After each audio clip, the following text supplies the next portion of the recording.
Tomorrow is National Corporate Philanthropy Day. The idea is to inspire businesses to take on more philanthropic endeavors. Walmart and its foundation were the largest cash contributor in the U.S. last year, giving away $296 million. Tonight we kick off our series, A Guide to Giving. Erica Miller looks at who's giving to charity and why those donations are so important to the economy.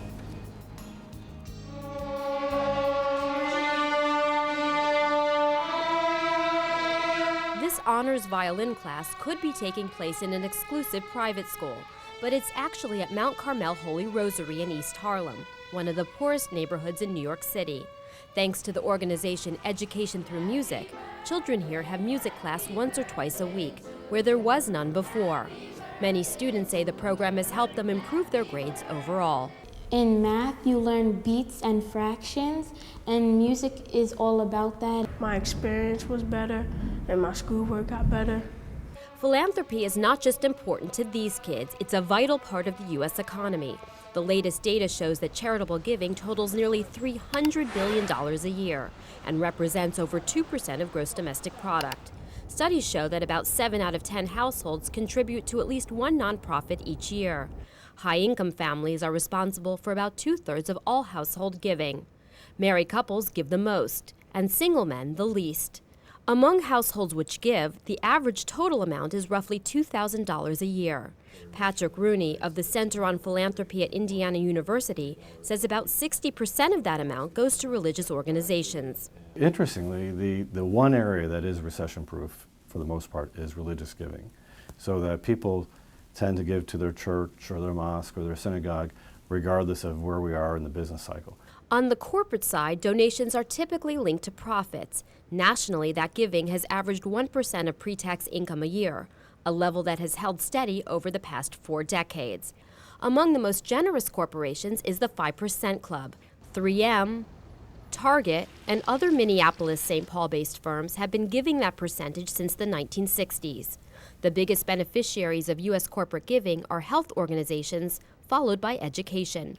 Carolyn Cavicchio of the Conference Board, an organization that researches business trends, says firms often want to support their communities and boost their image. It definitely raises the awareness of their brand with potential consumers as well as existing consumers.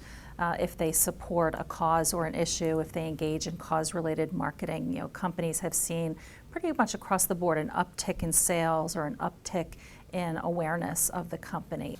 She also says charitable giving helps companies attract and retain workers. I'm hearing very uniformly from companies that employee pressure and interest in giving has increased, and that's one of the most important factors recruiters are hearing when they're interviewing top candidates. Another trend is an increase in U.S. corporate donations going to overseas charities, often used as a way to boost sales in global markets. A big concern for many nonprofits is the current health of the U.S. economy. But Education Through Music's executive director, Catherine Damkohler, says none of her donors have pulled funding yet.